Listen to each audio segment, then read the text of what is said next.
시청자 여러분 안녕하십니까? 금요일 뉴스온 시작하겠습니다. 윤석열 대통령에 대한 체포영장 집행을 방해한 혐의를 받는 박종준 경호처장이 3차례 소환 통보만에 오늘 오전 경찰에 출석했습니다. 네, 박 처장은 현직 대통령 신분에 걸맞은 수사 절차가 진행돼야 한다고 강조했는데 경찰은 박 처장을 긴급 체포할 가능성도 있어 보입니다. 자, 현장에 나가 있는 취재기자 연결해서 들어보겠습니다. 신규혜 기자. 네, 경찰청 국가수사본부입니다. 네, 박 경호처장 앞서 2차례 불응했는데요. 3번째 만에 응한 거죠? 네, 박종준 경호처장은 오늘 오전 10시 경찰에 출석해 6시간 가까이 조사를 받고 있습니다. 박 처장은 지난 3일 체포영장 집행을 방해한 혐의를 받습니다. 앞서 경찰은 2차례에 걸쳐 박종준 처장에게 출석을 통보했지만 박 처장은 경호가 엄중한 시기라거나 아직 변호인을 선임하지 않았다며 응하지 않았는데요.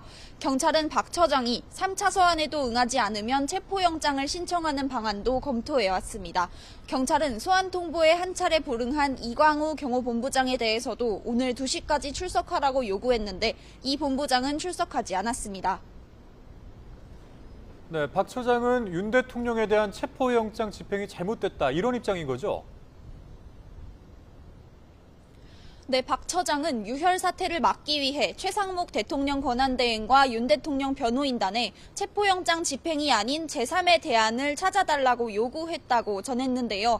대통령에 대한 수사는 신분에 걸맞게 진행돼야 한다고 주장했습니다. 오늘 발언 들어보겠습니다. 현재와 같은 체포영장 집행 방식의 절차는 아니라고 생각합니다. 우리나라의 국격에 맞게 대통령에게 적정한 수사 절차가 진행되었으면 하는 바람입니다. 박 처장은 또 체포영장이 적법하게 발부된 것 아니냐는 취재진 질문에는 법리적으로 논쟁이 있을 거라고 생각한다는 입장을 밝혔는데요. 사실상 2차 체포영장 집행에도 협조할 뜻이 없다는 의미로 보입니다. 앞서 경찰은 경호처를 향해 영장 집행을 또 방해하면 현행범 체포하겠다며 공개적으로 경고해 왔는데요. 박 처장에 대해서도 조사 도중 긴급 체포에 나설 가능성이 있어 보입니다. 네, 그리고 경찰에서는 윤 대통령에 대한 2차 체포영장 집행을 앞두고 수도권 광역수사단 책임자들을 소집했다고 하는데 관련 소식도 전해주시죠. 네, 경찰청 국가수사본부는 수도권 경찰청 소속 광역수사단 책임자들에게 오늘 오후 2시까지 국수본에 국수본에 모이라고 통보했습니다. 오늘 광수단 책임자들을 불러 모은 건 2차 체포영장 집행을 앞두고 구체적인 계획을 논의하기 위한 것으로 보입니다. 서울과 경기 남부, 경기 북부, 인천 등 수도권 4개 광수단 인원은 1,000명이 넘습니다. 2차 체포영장의 유효기간이 지난 영장보다 일주일 정도 긴 2주 정도로 파악됐는데 경찰은 공수처와 함께 대규모 인원을 동원한 치밀한 영장 집행 계획을 논의할 것으로 보입니다. 지금까지 경찰청 국가수사본부에서 YTN 신기혜입니다. 윤석열 대통령 체포영장을 재발부받은 공수처가 이번엔 제대로 집행하겠다는 의지를 거듭 강조하고 있습니다. 대통령 측은 체포야말로 내란이라며 강하게 반발하고 있는데요. 자, 현장에 취재기자가 나가 있습니다. 자, 김태현 기자. 네, 고위공직자 범죄 수사처입니다. 네, 2차 체포영장을 언제 집행할지 이목이 집중되고 있는데요. 공수처의 움직임 파악된 게 있습니까? 네, 공수처가 지난 7일 윤 대통령에 대한 체포영장을 다시 발부받은 지도 사흘이 흘렀습니다. 저희 취재진이 새벽부터 공수처에 나와 있는데 아직 특별한 움직임은 감지되지 않고 있습니다. 공수처는 경찰과 협의를 이어가면서 구체적인 집행 계획을 수립하고 있는 것으로 알려졌습니다. 영장 유효기간이나 집행 시점 등에 대해선 수사기밀이라며 함구하고 있는 상황인데요.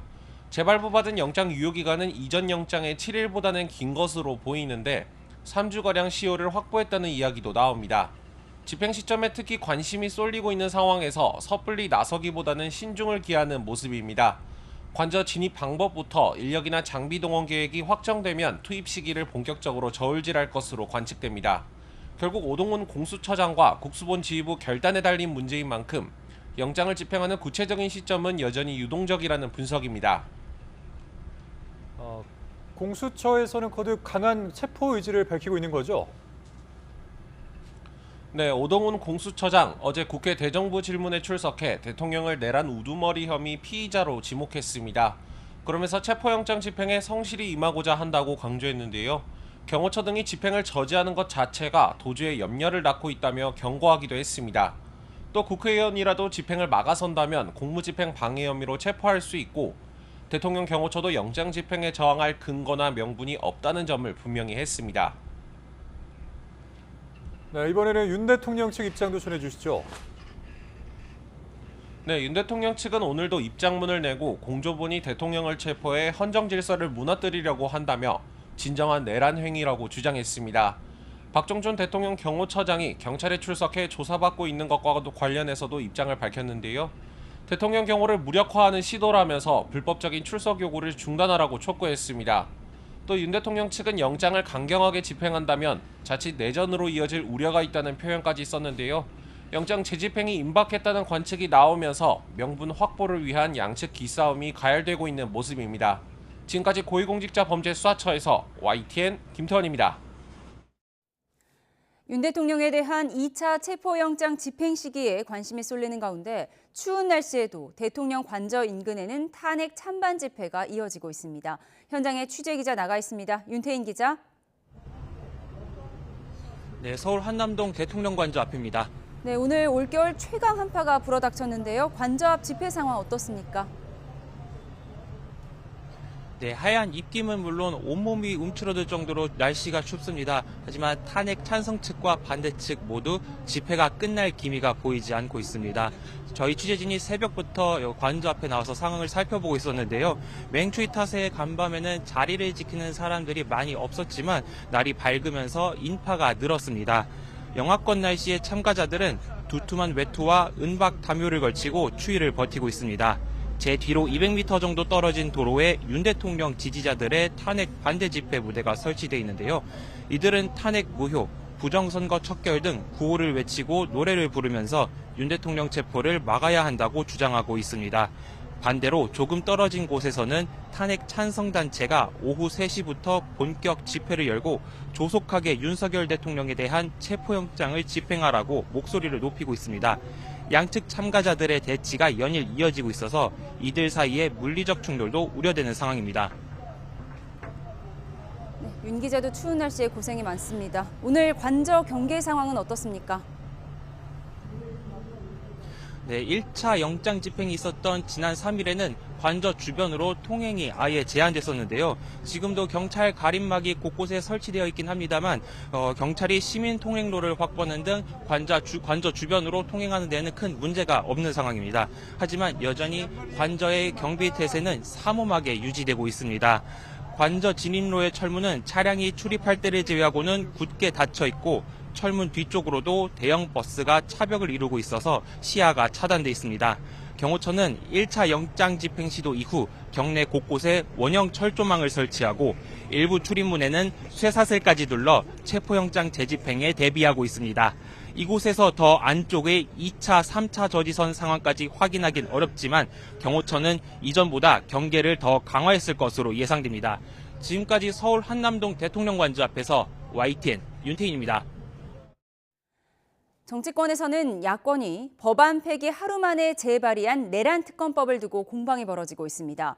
오늘부터 관련 상임위 논의도 시작됐는데 여당은 상자가리 수준의 졸속 입법이라고 강하게 비판했고 민주당은 여당 요구를 대폭 반영해줬다며 추진 의사를 굽히지 않고 있습니다. 국회 취재기자 연결합니다. 김다연 기자. 네, 국회입니다. 먼저 국민의힘 입장부터 정리해 주시죠.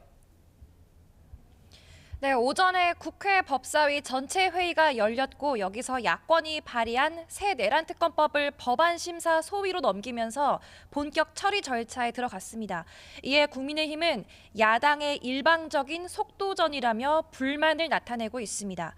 국회 법제사법위원회 여당 간사인 유상범 의원은 법안 폐기 하루 만에 새로운 법안을 들이밀고 바로 법안 심사에 들어가선 되겠느냐며 국회법상 정해진 숙려 기간을 지켜달라고 호소했습니다. 아침 회의에서는 새 법안을 박스가리에 빗대는 발언도 나왔는데 직접 들어보시겠습니다.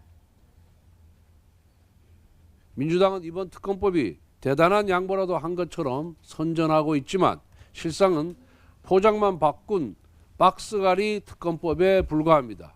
이런 특검법은 당연히 수용할 수 없습니다.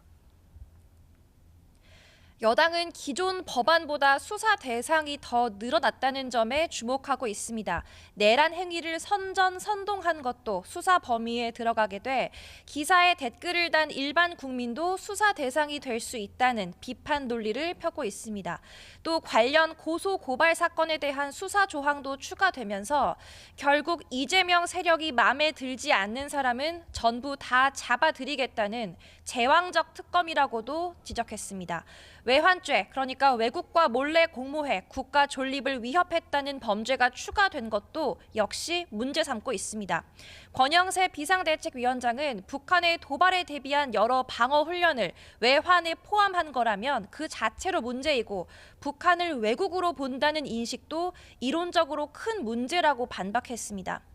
여당은 자체 특검법을 내는 방안도 고민하고 있는데 일단 당에서는 법률자문위원장인 주진우 의원이 법안을 준비하고 있습니다. 다음 주쯤 의원총회를 열고 논의를 이어간다는 계획인데 굳이 다른 기관에서 수사가 진행 중인데 특검 설치로 혼란을 가중할 필요가 있느냐는 당내 의견도 적지 않아서 실제 발의로 이어질지는 미지수입니다. 네. 야당은 양보할 만큼 했다. 이제 그만 특검 받아라. 이런 입장이죠.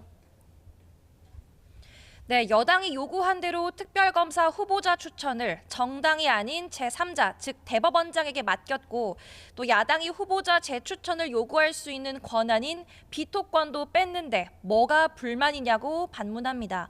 달라진 건 외환죄 하나 추가된 것밖에 없는데 여당 의원들이 잘못한 게 많아 스스로 무한정 수사를 당할 거로 생각하는 것일 뿐이라는 겁니다.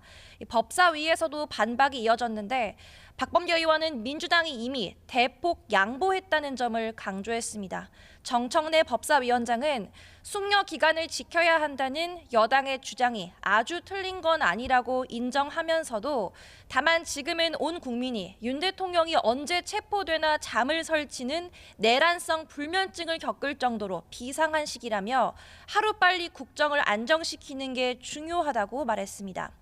민주당은 내란 특검뿐만 아니라 김건희 여사 특검, 최상병 특검을 갖고도 여당 압박을 이어가고 있습니다. 박찬대 원내대표는 아침 회의에서 최상병 사건과 명태균 씨 공천 개입 의혹, 비상계엄 사태는 한 몸이라고 주장했습니다. 명 씨의 폭로로 윤 대통령 부부의 추악한 민낯이 공개되는 걸 막기 위해 계엄까지 불사했다는 추론까지 내놨는데 직접 들어보시겠습니다. 윤석열과 김건희는 대한민국 최대 리스크입니다. 최병 사건, 명태균 사건, 12.3 비상계엄의 핵심 몸통인 윤석열과 김건희의 수사는 반드시 이루어져야 합니다. 네, 대통령에 대한 2차 체포영장 집행이 다가오면서 관련 공방도 가열되고 있죠. 네, 국민의힘은 수사기관이 내란 혐의를 밝히는 게 목적이 아니라 체포 여부에 목숨을 걸고 있다며 무리한 영장 집행을 중단하라고 거듭 요구하고 있습니다. 공수처는 수사 능력도 권한도 없는 데다 폭력 사태나 불상사가 발생할 경우 누가 책임을 지느냐는 겁니다. 권영세 비상대책위원장은 대통령 측이 구속영장에는 응하겠다고 했고 여당도 특검을 검토하고 있으니 타협이 필요한 시점이라고 강조했는데 관련 발언 들어보시겠습니다. 대통령이 자기 자택에서 이 수갑을 채워서 끌려 나오는 것은 정말 이 나라의 국격을 떨어뜨린 일만큼 그거는 좀 피해야 되겠고. 이에 민주당 박지원 의원은 SNS를 통해 그럼 가마를 태워서 끌고 나오라는 거냐고 비꼬았습니다. 또 윤 대통령을 도간에 든 쥐에 빗대며 제 발로 걸어 나와 조사를 받으면 끝날 일이라고 지적하기도 했습니다. 최상목 대행이 경호처장 등을 인사조치나 혹은 직무배제하면은 순조롭게 도간에 든 쥐는 그냥 잡아올 수 있다 이렇게 봅니다. 야당은 또 대통령 관저 사수 집회를 하는 청년 단체인 반공청년단의 국회 기자회견을 주선한 국민의힘 김민전 의원에 대한 제명을 추진하겠다며 압박을 이어갔습니다. 지금까지 국회에서 YTN 김다연입니다. 최상목 대통령 권한대행이 주요 현안 해법회의에서 국민이 공감하는 의료개혁을 추진하겠다고 밝혔습니다. 최 대행은 의료계의 정부와의 대화 참여를 촉구하며 대화에 복귀하면 2026년도 의대 정원 확대 규모를 제로 베이스에서 유연하게 협의할 수 있다고 말했습니다. 자, 들어보시죠. 사회부총리를 중심으로 복지부, 병무청 등 관계부처는 전공의 선생님들과 의대생들이 복귀할 수 있도록 관련 조치를 적극 검토해 주시기 바랍니다. 정부는 의료개혁을 착실히 추진해 나갈 것입니다. 하지만 이 과정에서 의견이 다른 분들을 설득하고 협의하기 위한 노력을 게을리하지 않을 것입니다. 의료계도 국민을 위해 필수 지역 의료를 강화하는 의료개혁 논의와 의료 정상화를 위한 대화에 적극 참여해 주십시오. 정부는 의료계의 대화 참여를 다시 한번 제안합니다. 정부는 의료계가 대화에 참여해 논의해 나간다면 26년 의과대학 정원 확대 규모도 제로 베이스에서 유연하게 협의할 수 있을 것입니다. 수급 전망과 함께 대다수의 학생들이 24년에 수업에 참여하지 못한 점, 각 학교의 현장 교육 여건까지 감안하겠습니다. 어제부터 시작된 강력 한파가 이어지면서 전국 대부분 지역에서 오늘 아침 최저 기온을 기록했습니다. 자, 다만 오늘은 바람이 약해지면서 낮에는 이 추위의 기세가 어제보다는 한층 약해졌습니다. 닷새째 계속되는 서해안의 눈은 오락가락하면서 일요일까지 이어질 전망이라고 합니다. 자, 취재 기자가 연결되어 있습니다. 김민경 기자, 어제는 바람까지 강하게 불면서 굉장히 추웠는데 오늘은 바람은 좀 덜 분 것 같습니다. 네, 어제는 종일 거센 바람이 불어 한낮에도 서울 기온이 영하 8도, 체감온도는 영하 15도를 밑돌았는데요. 오늘은 바람이 잦아들면서 지금은 서울이 영하 2도까지 올랐고 체감온도도 영하 4.8도로 어제보다는 추위가 덜합니다. 하지만 강한 한기에 복사냉각까지 겹치면서 기온이 더 내려가 오늘 아침에는 전국 대부분 지역에서 올겨울 최저 기온을 기록할 정도로 무척 추웠는데요. 주말인 내일 아침까지는 대관령이 영하 19도, 파주 영하 15도, 서울도 영하 8도로 오늘보다는 덜하지만 추위는 계속되겠습니다. 하지만 낮 기온은 서울이 영상 1도로 기온이 점차 올라 일요일에는 평년 수준을 회복할 전망입니다. 네, 그리고 서해안 눈 상황도 한번 짚어주시죠. 네, 월요일부터 닷새 동안 순창 복흥면에는 36.8cm, 무주 설천봉에 29.7cm, 정읍에 19.9cm 등 호남과 충남을 중심으로 많은 눈이 쏟아졌습니다. 지금은 눈이 잠시 그친 상태로 제주 산간 지역에만 대설주의보가 발효 중인데요. 하지만 늦은 오후에 또 한 차례 상층 기압골이 통과하면서 눈이 다시 내리기 시작할 걸로 보입니다.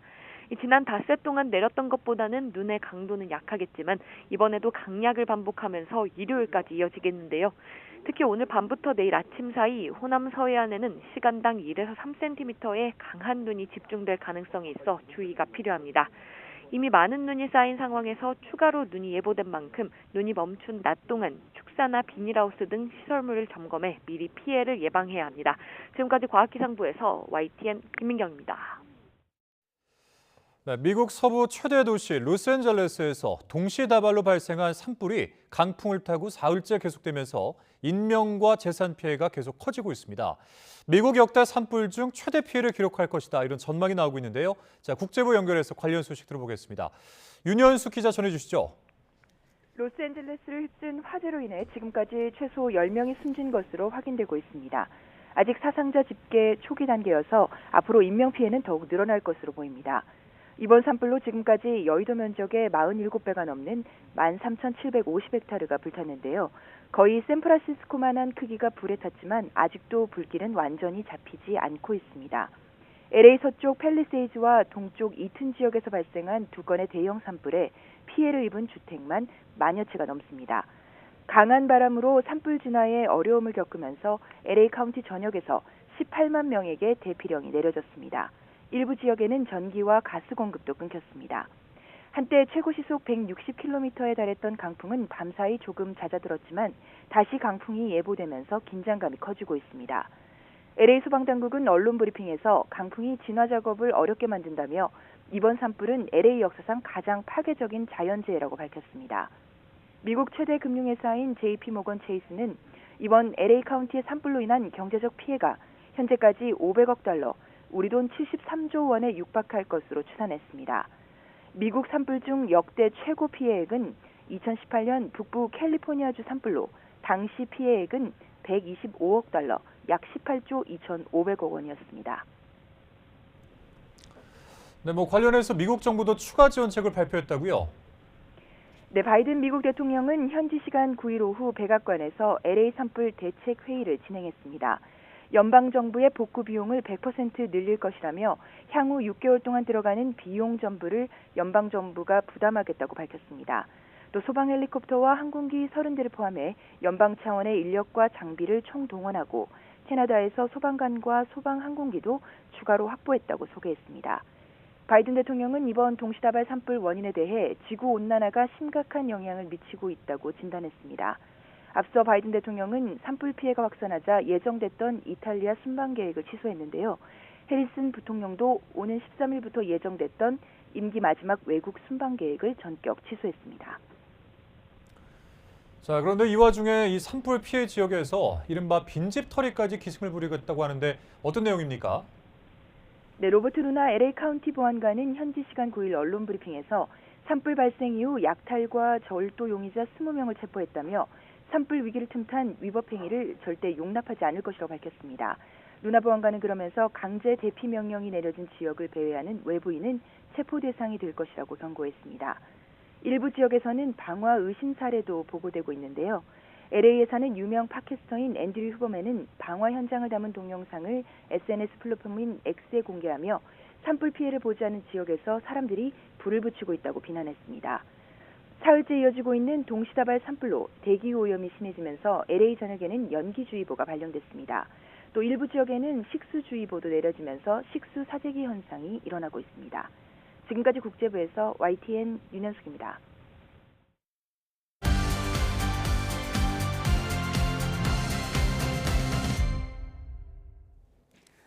정치의 겉과 속을 들여다보는 정치온 시작합니다. 오늘은 여상원 변호사 그리고 김상일 정치평론가와 함께 탄핵 정국 이후 민심의 여론 흐름과 대통령 측 대응 전략까지 분석해 보겠습니다. 두 분 어서 오세요. 네, 안녕하세요. 네, 오늘은 여론조사 결과를 심층적으로 분석해 볼 텐데요. 먼저 오늘 나온 갤럽 여론조사 결과부터 짚어보겠습니다. 그래픽 보여주시죠. 네. 정당 지지도 보겠습니다. 지난 7일부터 사흘 동안 조사한 결과인데요. 국민의힘이 34%, 민주당이 36%입니다. 3주 전과 비교해서 국민의힘은 10%포인트가 올랐고요. 민주당은 12%포인트가 내렸습니다. 어제 나온 NBS 여론조사 보겠습니다. 네, 민주당이 36%, 국민의힘이 32%입니다. 국민의힘이 6%포인트 상승했고 민주당이 3%포인트 하락하면서 4%포인트 차이의 지지율을 보이고 있습니다. 이 조사는 지난 6일부터 사흘 동안 조사한 결과입니다. 네, 수치의 차이는 조금씩 있지만 비상계엄 이후에 고꾸라졌던 국민의힘 지지율이 빠르게 상승하고 있는 거는 네, 전반적인 흐름인 것 같아요. 얼마 전에 다른 여론조사 기관에서 ARS 조사니 이런 걸로 해가지고 비슷하게 지금 이거 하고 비슷하게 나왔잖아요. 그때 더불어민주당에서 조사 방식에 문제가 있다, 문항에 문제가 있다 여러 가지 말씀을 하셨는데 지금 보니까 어떤 추세 이거는 뚜렷한 것 같고요. 예. 제가 볼 때 이게 지금 국민들의 결국 피로감이다. 첫 번째는 대통령의 어떤 탄핵, 그다음 비상계엄으로 인한 어떤 피로감, 예. 그게 이제 여론조사에 반영됐다가 이게 시간이 지나면서 더불어민주당의 어떤 폭주라고 국민들이 느낄 만한 일방적인 독주의 국민들이 또 피로감을 느끼지 않는가 예. 그런 생각이 들고 그래서 심지어 여당의 주장이지만 더불어민주당과 헌재, 그다음 공수처 서로 무슨 협업하는 게 아닌가라는 그 주장도 많이 나왔지 않습니까? 이런 게 국민들한테 어떤 영향을 주는 게 결국은 이런 그 여론조사 결과 계엄 전 수치까지 이렇게 회복된 게 아닌가 싶습니다. 예, 민주당 폭주에 대한 피로감 때문에 국민의힘 지지율이 오르고 있다라고 분석해 주셨어요. 평론가께서는 어떻게 보십니까? 뭐 그런 부분도 있죠. 그런 부분은 어디에서 비롯되는 거냐면 기본적으로 대통령이 법치에 위배되고 헌법에 위배되는 행위를 했으면 사법 시스템에 의해서 차분하게 진행되는 것을 국민들은 보고 싶어 하거든요. 예. 근데 사법 시스템이 진행되는 과정에서 민주당의 마음에 들지 않을 때 마치 사법 시스템과 행정 전반을 다 가이드라인을 주고 그 가이드라인에 의해서 지휘하듯 하는 모습을 보인 부분이 있는 거예요. 예. 그러다 보니까 이게 대통령과 대한민국 법치의 어떤 싸움, 대결, 뭐 구도 이것이 민주당과 다시 대통령과의 싸움, 구도로 약간 전환되는 듯한 느낌을 줍니다. 다시 말해서 이게 사법 시스템이 올바르게 작동하느냐의 문제가 아니라 여야의 싸움에서 이게 갈등이 격화되는 그런 모습으로 보이는 이런 것들이 나오는 거예요. 물론 그 중에는 민주당의 책임보다는 예. 저는 대통령의 책임이 훨씬 크다고는 봐요. 왜냐하면 사법 시스템에 응하지 않고 계속 지지자들을 선동함으로써 거리로 끌어냈거든요. 그리고 거리에 나온 분들의 어떤 그 모습이 조명이 되면서 갈등이 더 격화된 부분도 있거든요. 그리고 저는 그런 기자회견이나 이런 것들이 담화나 이런 것들이 다 그걸 노린 거라고 생각을 해요. 예. 그게 유효하게 먹히긴 했으나 결과적으로 민주당도 그런 부분에 있어서 거기에 넘어가서는 안 됐는데 그 프레임에 좀 넘어간 측면이 있다 이렇게 보는 게 맞을 것 같습니다. 좀 말씀하신 대로 다 동감인데 예. 그 거리에 끌어낸 거 네. 이거는 민주당도 사실 탄핵을 처음 시작하면서 계속 했던 일입니다. 결국 그건 정치니까 어떤 그 지지자들을 거리로 끌어내는 게 어떤 정치 구도에서는 유리하겠죠. 심지어 민주당에서는 지금 헌법재판소까지 한번 가서 시위한 적이 있거든요. 그래서 그 부분은 크게 의미는 없을 것이다. 저는 네. 그렇게 생각합니다. 두 분 모두 자당이 잘한 게 아니라 상대당이 못해서 나온 결과다. 즉 최선이 아니라 차악을 선택할 수밖에 없는 상황이라고 분석을 해주셨는데요. 민주당 내에서도 당 차원에서 절제하고 인내해야 한다는 자성의 목소리가 나오고 있습니다. 김영진 의원의 목소리 듣고 오겠습니다.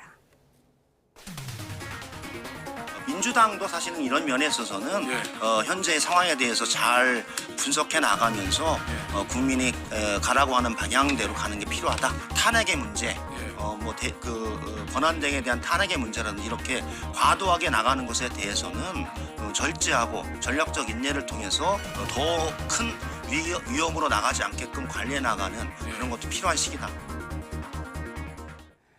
네. 과도한 탄핵 추진 등에 대한 역풍을 걱정하는 목소리와 함께 다수당으로서 부족함이 있었다. 이렇게 신중론이 나오고 있는데요. 사실 얼마 전에 정청래 위원장이 대통령이 사형 선고를 받을 것이다. 이런 과격한 발언을 하기도 했는데 네. 이제 민주당이 좀 자제할까요? 이게 그 제도라는 거는요. 그 제도마다 그 직위가 있고 직위에 맞는 직무라는 게 존재합니다. 그러니까 정청래 법사위원장은 위원장이라는 직위를 가지고 있는 거예요. 그러면 그 직위에 맞는 가장 중요한 직무가 있습니다. 그건 뭐냐? 공정하게 회의를 진행하는 거예요.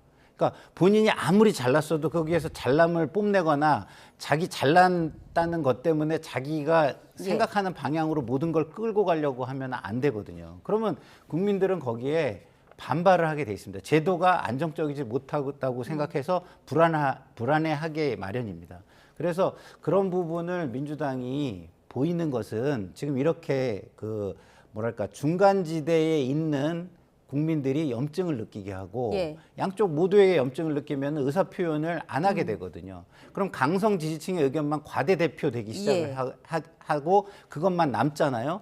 그러면은 이게 양쪽의 지지율이 그 강성 지지층으로 수렴하는 효과가 생기는 겁니다. 그래서 저는 그 현상이 지금 나타나고 있다고 보는데 중도층이 민주당과 뜻을 달리하는 건 저는 아니라고 봐요. 그러나 민주당이 저렇게 함으로써 그 뜻을 갖지는 하지만 거기에 동참하는 거는 이제 염증을 느끼고 환멸을 느끼는 그런 예. 수준으로 갈 수 있다. 중도층이 뭔가 판단을 유보하고 있다 이렇게 그렇죠. 보시는 그리고 거죠. 보기 싫어할 수가 있다라는 게 있기 때문에 민주당은 그런 분들이 계속 관심을 갖고 여기서 함께 해주기를 바란다면 자제를 해야만 한다 이런 생각이 듭니다. 보수와 진보의 강성 지지층이 똘똘 뭉친 상황이다 이렇게 분석을 해주셨어요. 지금 더불어민주당에서 국민이 보는 시각은 거의 정권을 잡은 당이 아닌가.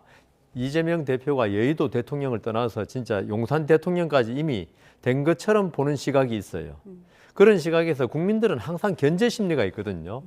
이제까지는 윤석열 대통령의 폭주에 대해서 견제를 해야 한다 이게 있었는데 지금 더불어민주당이 계속적으로 어떻게 보면 폭주라고도 볼 수 있거든요. 하면서 어떤 국민들의 견제 심리가 좀 살아나고 있는 게 아닌가. 그래서 아까 김영진 의원 말대로 어떤 사안에 대해서 너무 자신감 과도하게 나가면 항상 견제가 들어오니까 어떤 더불어민주당도 좀 자제할 필요가 충분히 있는 거죠. 네.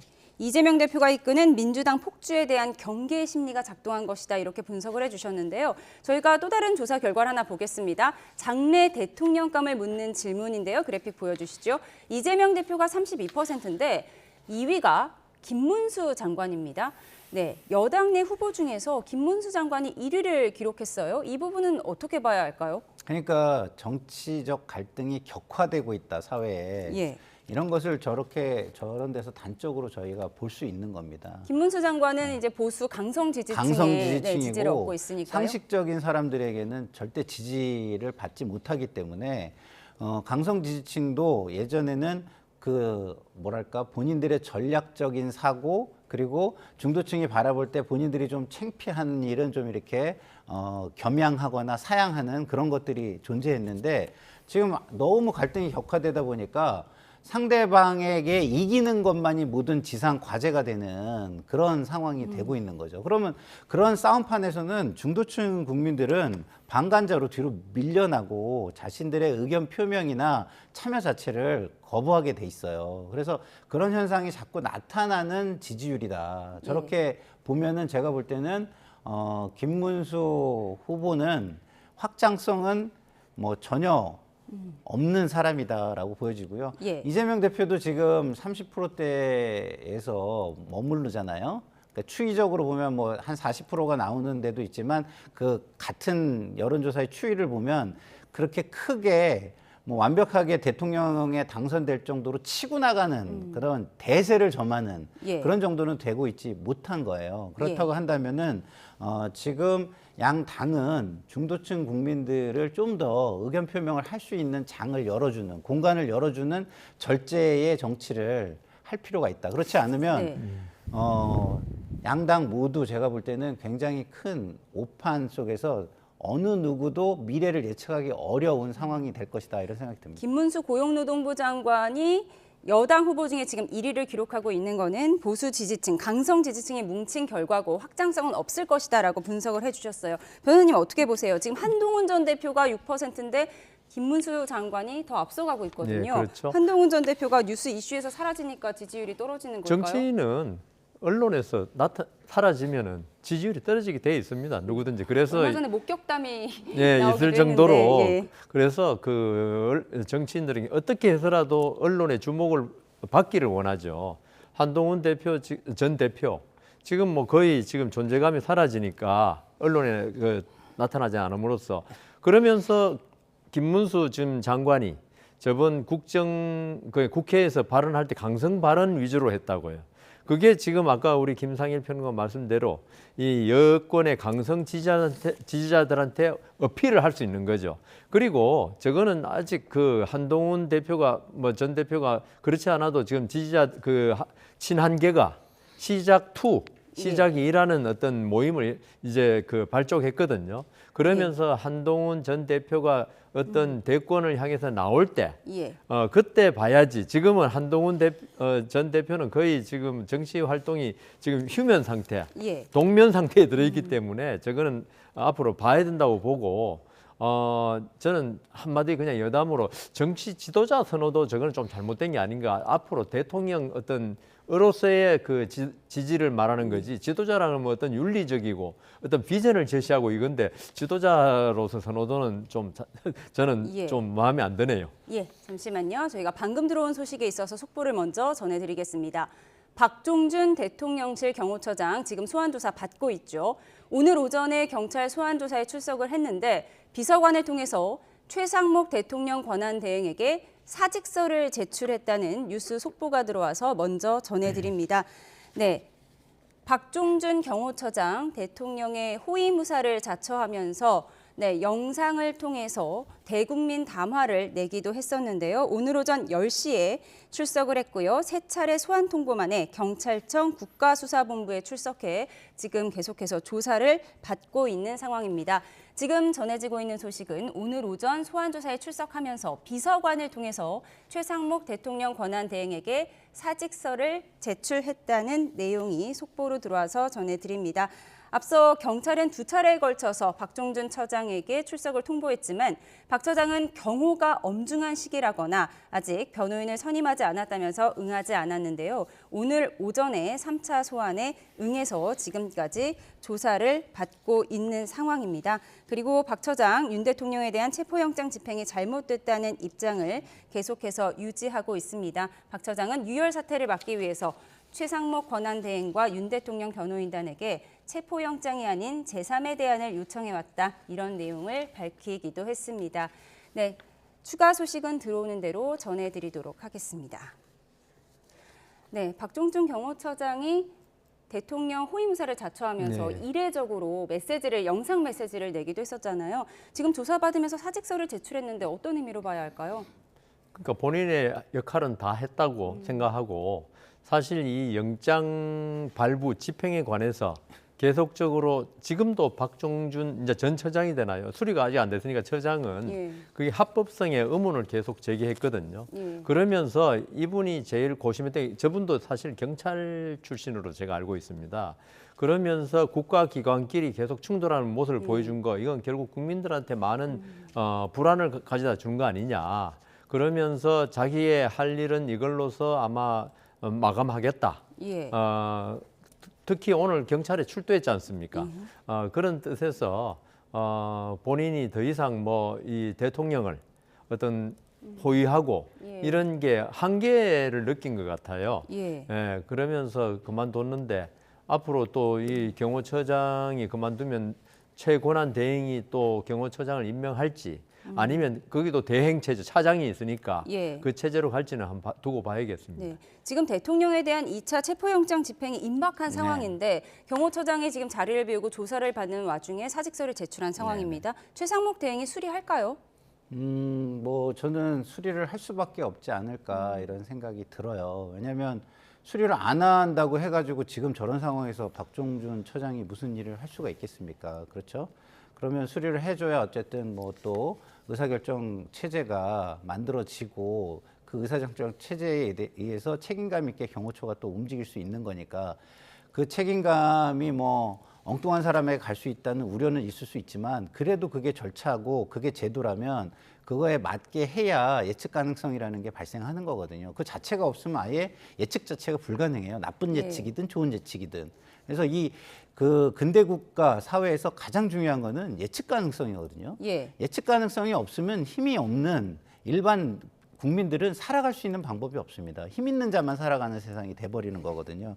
그래서 저는 박종준 처장이 굉장한 그 내적 갈등을 많이 했겠구나 이런 생각이 들고 지금 경호처에 많은 사람들이 박종준 처장하고 비슷한 상황이 아닐까 저는 이런 생각을 해요. 근데 이제 본인이 생각할 때는 그 영장의 절차적 적법성에 문제가 있다는 생각을 할 수 있다고 봐요.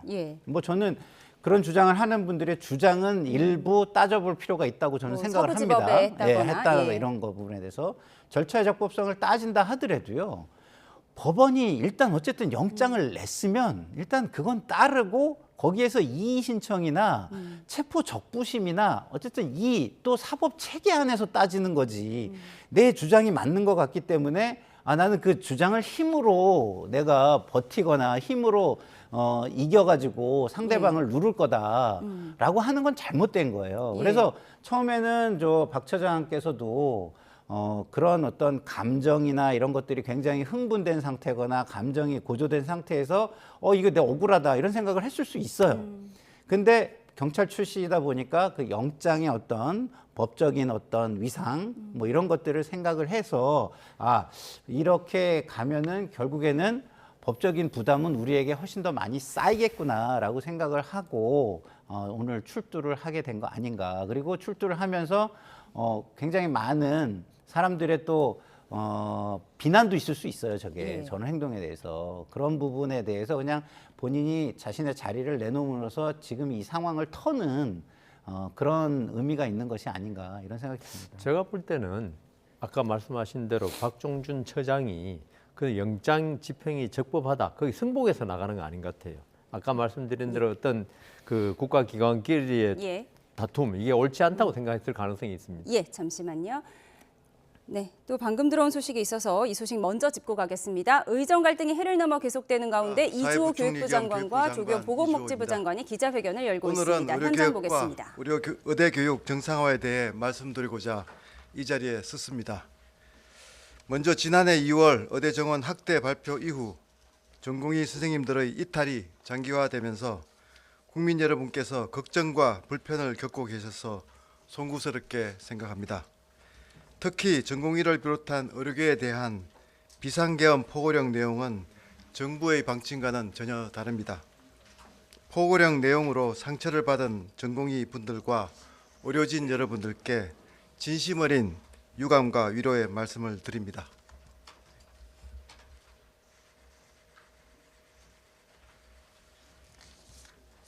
그리고 이러한 어려움 속에서도 의료 현장에서 묵묵히 헌신하고 계시는 의사와 간호사 등 의료인 여러분과 교육 현장에서 사명을 다하고 계시는 교수님들께 깊이 감사의 말씀을 드립니다.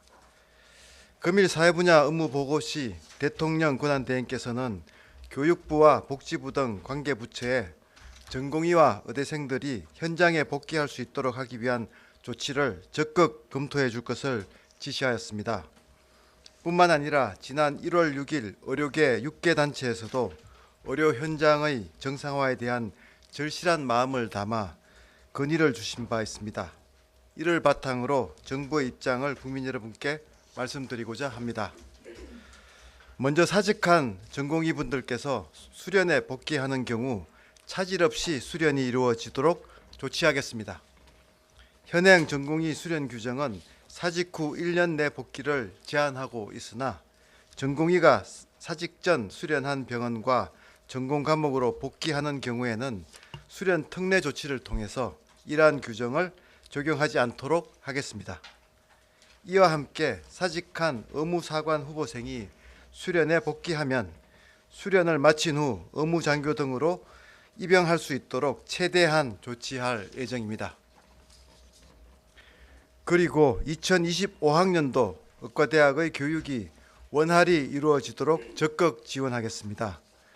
정부는 의대 정원 확대를 계기로 대학의 교육 여건을 획기적으로 개선하고 의학교육 역량을 끌어올리기 위한 중장기 투자 계획을 수립하여 2030년까지 약 5조 원의 예산을 투입할 계획입니다. 네. 이주호 교육부 장관과 조규영 보건복지부 장관의 브리핑 내용을 듣고 오셨습니다. 먼저 이주호 교육부 장관의 브리핑 먼저 정리해드리면 전공의가 의대 현장에 복귀할 수 있도록 최대한 돕겠다는 내용이었습니다. 사직 전공의가 복귀하는 경우 차질 없이 수련할 수 있도록 조치하겠다. 전공의 이탈이 장기화함에 따라서 국민 불편을 겪고 있는 상황에서 송구하다는 뜻을 전했고요. 의료계에 대한 계엄 포고령은 정부 방침과 전혀 다른 것이라고 분명히 했습니다. 또한 포고령 내용으로 상처받은 의료진에게 유감과 위로를 전한다면서 사과의 뜻도 전했습니다. 다시 한번 전해드리겠습니다. 이주호 교육부 장관과 조규용 보건복지부 장관이 조금 전에 브리핑을 열었는데요. 전공의들이 의대생 현장에 복귀할 수 있도록 최대한 돕겠다는 내용의 이었습니다. 더 자세한 내용은 들어오는 대로 전해드리도록 하겠습니다. 네, 정치 대담 이어가도록 하겠습니다. 어제 오늘 정치권을 시끄럽게 만든 이슈 하나 짚어보도록 하겠습니다. 국민의힘 김민전 의원이 대통령 관저 사수 집회를 벌이는 한 청년단체의 국회 기자회견을 주선해서 논란이 됐는데요. 먼저 영상으로 보고 오겠습니다.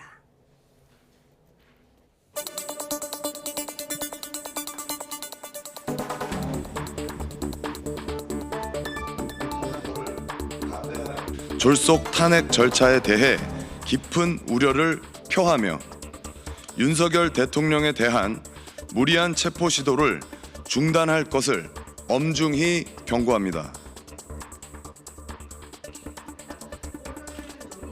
젊은 청년들이 원하는 것은 딱 한 가지입니다. 그것은 바로 헌법과 법률이 공정하게 집행되기를 원하는 것이다.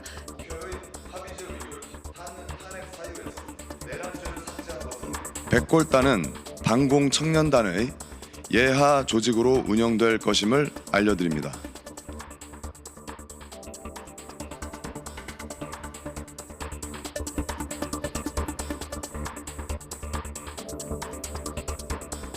오죽하면 온라인 커뮤니티에서 잠자는 국회 백골공주라는 별명까지 붙였겠습니다. 김민전 의원에 대한 제명 촉구 결의안을 제출합니다.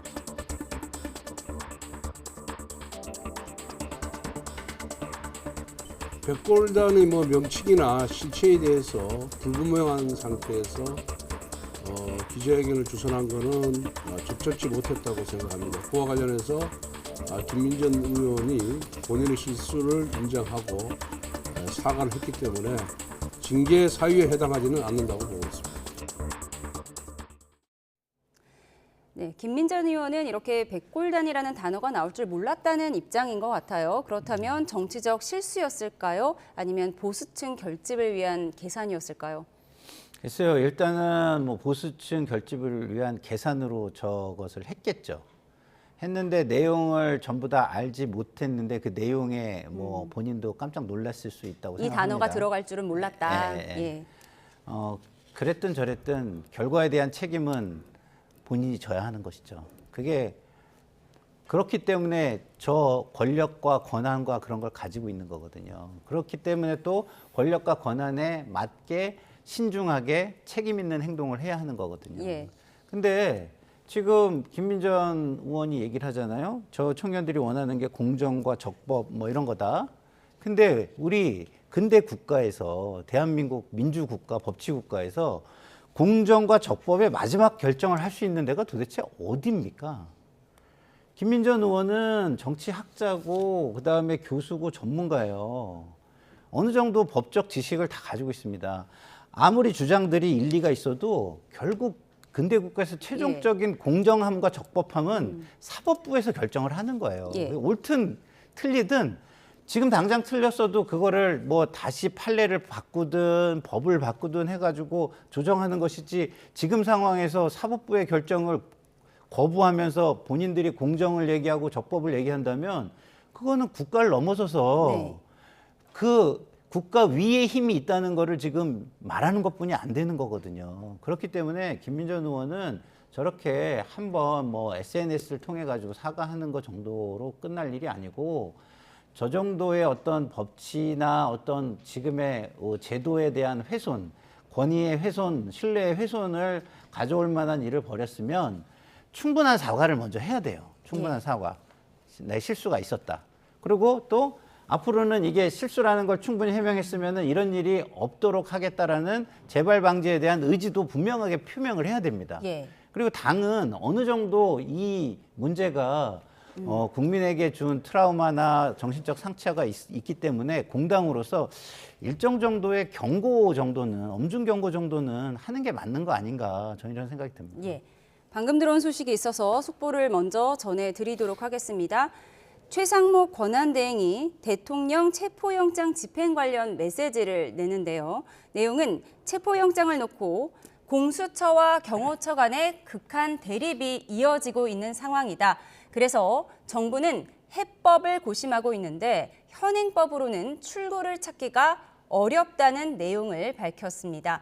또 여야 합의의 특검법을 마련해 주길 바란다. 그렇게 해서 여야의 대립이 해소될 수 있을 것으로 기대한다고 말했습니다. 그리고 한국 신인도가 유지되려면 민주 절차로 해결해야 한다고 강조했습니다. 네, 다시 한번 전해드리겠습니다. 최상목 대통령 권한대행이 윤석열 대통령 체포영장 집행 관련해서 메시지를 냈습니다. 지금 현재 윤석열 대통령 2차 체포영장 집행 시기를 놓고 이목이 집중되고 있는 상황인데요.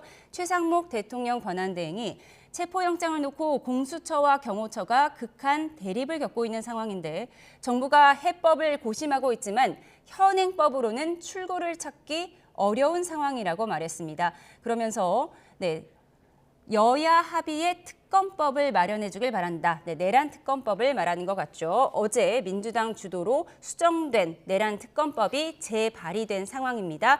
여야가 합의해서 특검법을 마련하면 이 대립이 해소될 거라고 밝혔습니다. 그러면서 한국의 신인도가 유지되려면 민주 절차로 해결해야 한다. 이런 점을 강조하기도 했습니다. 네, 더 자세한 소식은 들어오는 대로 전해드리도록 하겠습니다.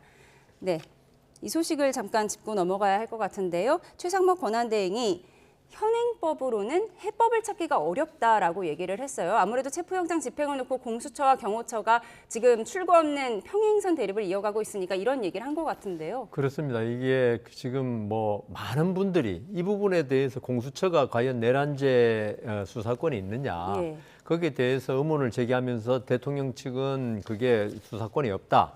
뭐 저 개인적인 의견으로도 이 지금 공수처가 내란죄를 수사하는 근거는 어떤 직권 남용죄하고 관련 범죄이기 때문에 내란죄를 이첩받아가지고 물론 공조본이라고 돼 있지만 근본적으로는 이 대통령의 직권 남용은 수사를 할 수 없는 죄입니다.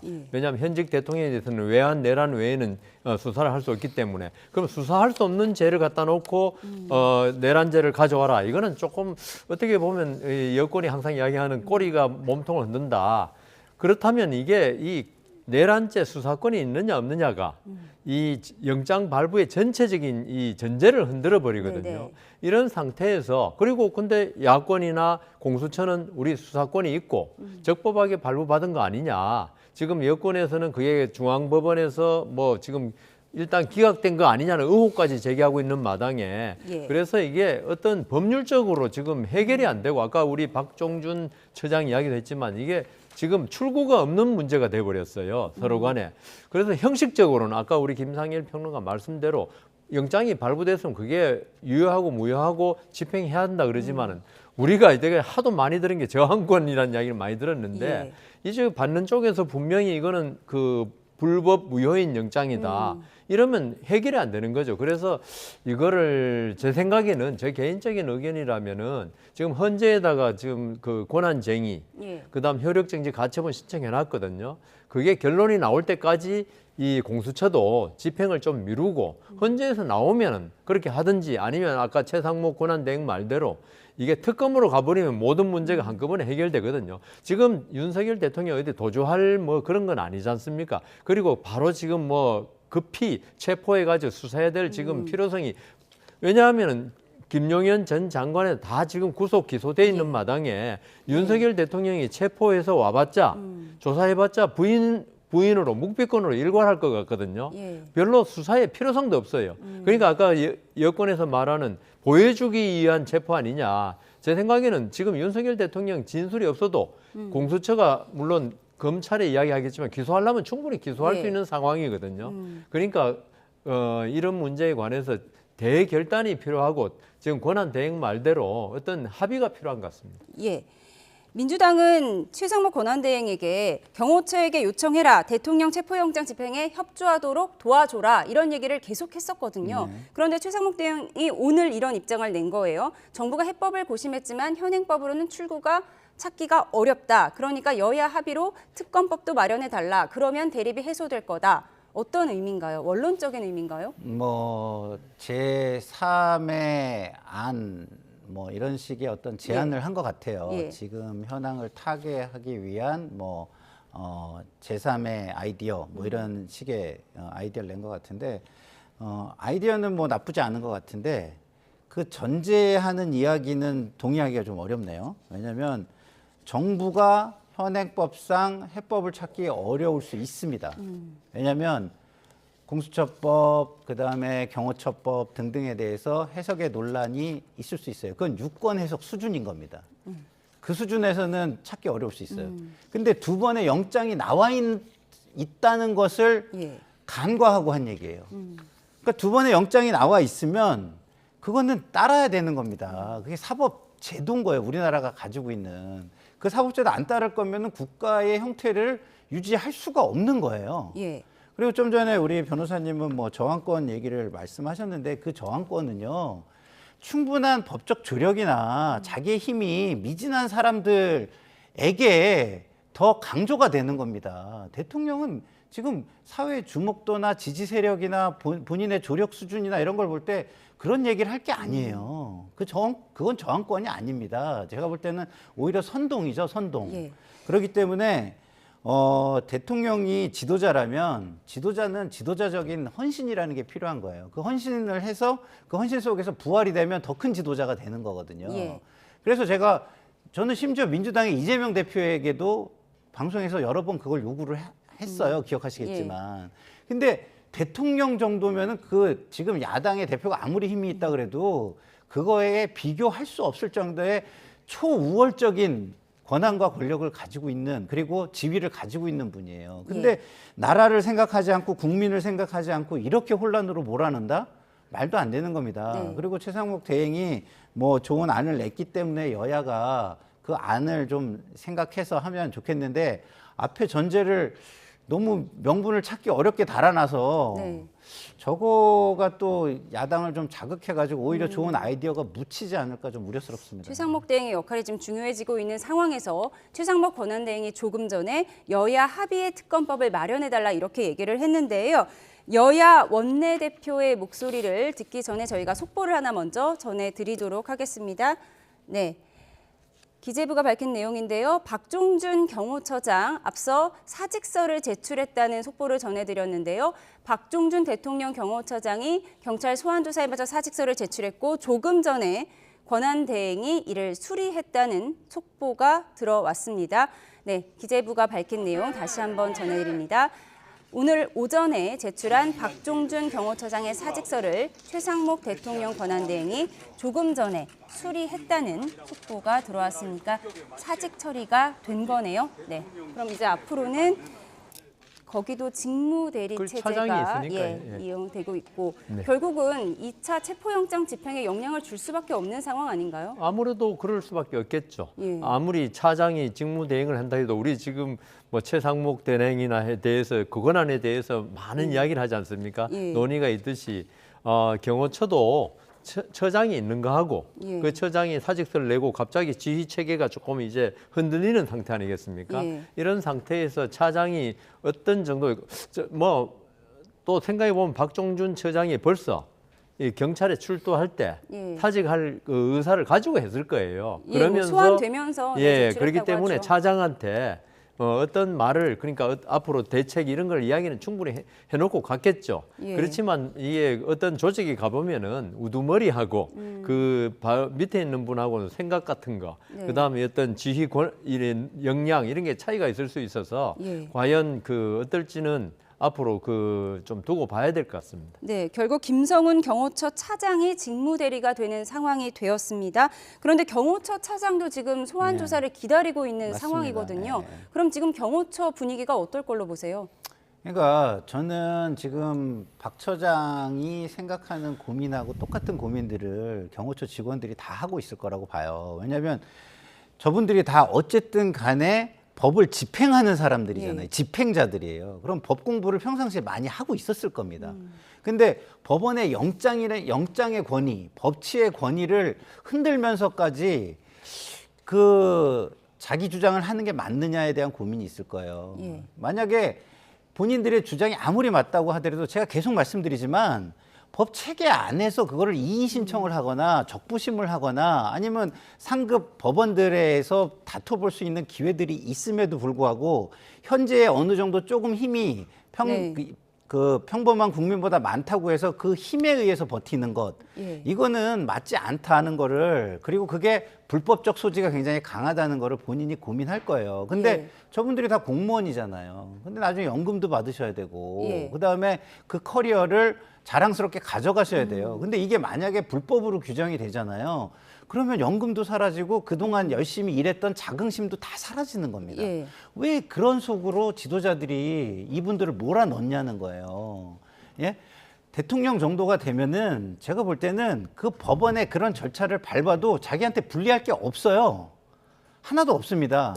단지 지금 자기가 그냥 지적 우월감에 의해 가지고, 그리고 어떤 자기의 어떤 대통령으로서의 어떤 뭐라고 할까요? 그거를 뭐 제가 단어가 적절하게 생각이 안 나는데 뭐 일본말로 생각이 나서 표현은 안 하겠습니다만은 어쨌든 그런 것들로 하는 것이 좀 부적합하다. 그리고 최상목 권한대행도 그 법치를 따르시려면 영장을 존중하셔야 되고, 여야 합의라는 표현을 썼는데 여야 합의의 의사결정이라는 건 뭐냐면 최종은 표결인 겁니다. 그 표결위에서 결정된 것을 존중해 주시는 게 여야 합의를 따르는 거예요. 예, 그 부분을 좀 강조하고 싶습니다. 그러니까 아까 처음으로 돌아가자면은 모두의 말씀드린 바와 같이 이게 그 경호처라든가 이렇게 저항할 수 있는 그걸 야당에서 준 면이 있다는 거죠. 왜냐하면은 그 폭주 그러면서 마치 공수처하고 그 야당이 공수처를 지휘한다는 느낌 이런 게 있으니까 정당성에 대해서 많이 의문을 표시할 수밖에 없고, 아까 저항권 말씀드렸는데 저항권이라는 거는 뭐 일반 시민만 이야기한 게 아니고 어떤 자기들이 생각할 때 불법 비법에 대해서 나는 응할 수 없다. 이것도 일종의 저항권을 볼 수 있으니까 그런 뜻에서 이야기한 겁니다. 예, 오늘 다양한 소식을 짚어봤습니다. 다시 한번 전해드리면 박종준 대통령 경호처장이 오늘 오전에 최상목 권한대행에게 사직서를 제출했고, 조금 전에 사직서가 수리됐다는 속보까지 두 분과 짚어봤습니다. 여상원 변호사 그리고 김상일 정치평론가였습니다. 두 분 고맙습니다.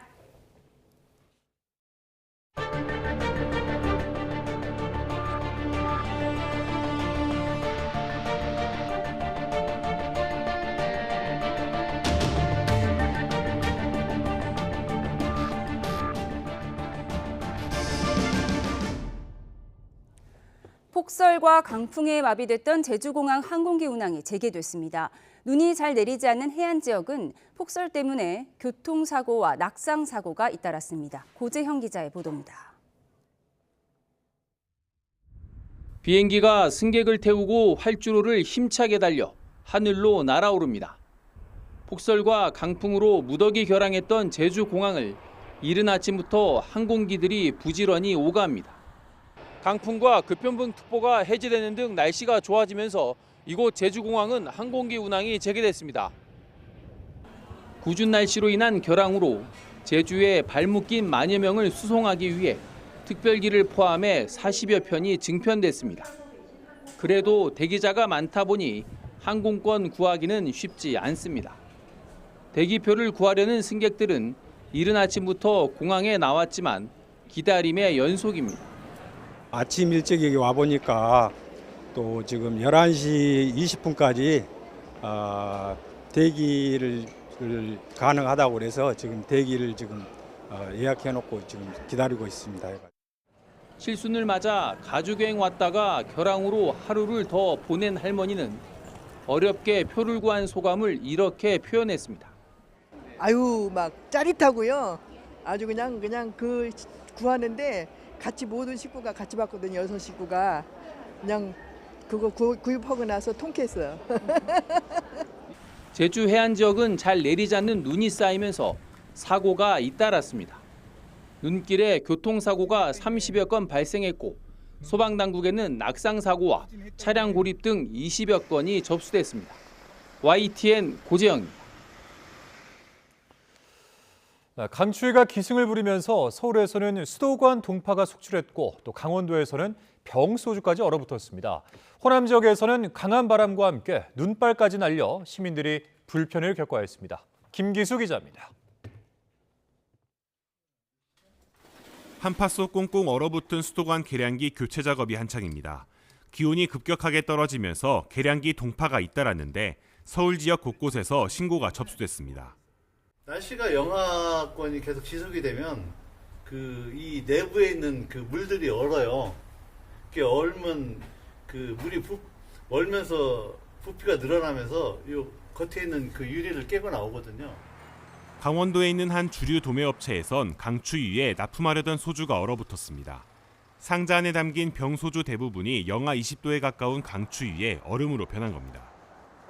소주가 얼었네 이거. 외출에 나선 시민들도 털모자에 장갑, 목도리로 중무장했지만 옷 사이를 파고드는 바람을 막기엔 역부족입니다. 올 들어서 제일 추운 것 같습니다. 옷을 껴입고 마스크를 쓰고 이렇게 완전 부장을 하고 왔는데도 굉장히 춥습니다.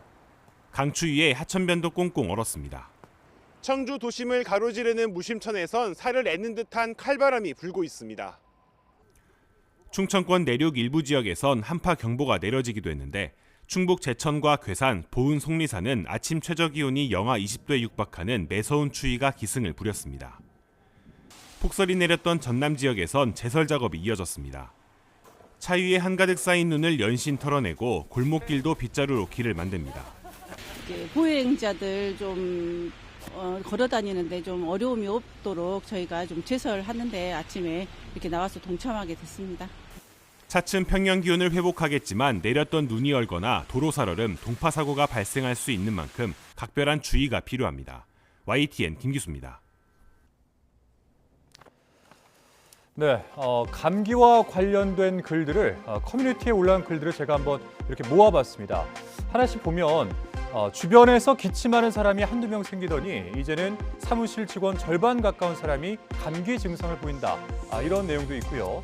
또 대기차가 20번이었다, 50번이었다 이런 글도 심심치 않게 보입니다. 최근 독감에 이어서 코로나 환자도 눈에 띄게 늘었는데 RSV, HMPV라는 호흡기 질환 환자도 가파르게 늘고 있습니다. 자, 이러다가 다시 코로나 때로 돌아가는 건 아닌가 하는 공포감도 들게 하는데요. 엔데믹이나 멀티데믹을 넘어서 이제는 쿼드데믹이라는 말까지 나왔습니다. 4가지 감염병의 동시 유행까지 우려되는 그런 상황이라는 의미겠죠. 그런데 독감과 코로나는 비교적 익숙한데 RSV 그리고 HMPV 과연 뭘까요? 자, 이 RSV와 HMPV 모두 콧물, 기침과 같은 이 감기와 비슷한 증상을 보이고요. 주로 영유아가 감염되는데 이 증상이 심해지면 폐렴을 일으킬 수도 있다고 합니다. 지금까지는 특별한 치료약이 없어서 걸리면 대증요법으로만 치료를 해야 하기 때문에 현재로서는 예방이 최선인 상황입니다.